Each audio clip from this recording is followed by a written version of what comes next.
உங்க பொண்ணை கல்யாணம் பண்ணி கொடுக்க போறீங்களா? இல்லை அரசி, இந்த பெரியவர் ஒரு பெரிய மகான். இவர் யோசனை கேட்டு நடக்கலாமே என்றுதான். பேர் தெரியாத ஆண்டி பையில கூட்டிட்டு வந்து யோசனை கேட்க போறீங்களா? நீங்க இவங்களை கூப்பிட்டு வச்சு மடம் கட்டுங்க. நானே என் மக கல்யாணத்தை பத்தி முடிவு கட்டுறேன்.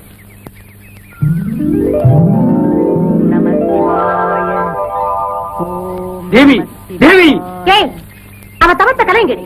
தேவி, மகள் விருப்பத்திற்கு மாறாக எதுவும் செய்து விடாதே. நீங்க சும்மா இருங்க. உங்களுக்கு ஒண்ணு தெரியாது. எப்படியாவது அவ தவத்த கலைஞர். போங்க.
என்ன உங்களால் தவத்தை கலைக்க முடியவில்லையா?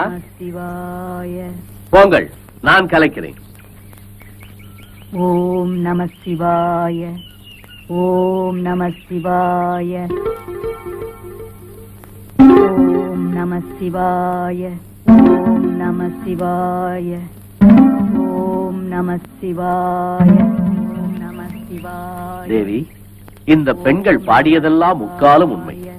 ஒருவன் கல்லால் அடிக்க, ஒருத்தன் கரும்பு வில்லால் அடிக்க, இன்னொருத்தன் காலால் உதைக்க, ஒருத்தன் சிரம்பால் அடிக்க அத்தனையும் இந்த பித்தன் சந்தோஷமாக ஏற்றுக்கொண்டான். ஏனென்றால் அவன் அப்பா அம்மா இல்லாத ஒரு அனாதை. தேவி, நீ ஏன் அந்த அனாதையை காதலித்தாய்? என்னை போல ஒரு கிழவனை காதலித்திருந்தால் ஏதாவது பலன் கிட்டும்.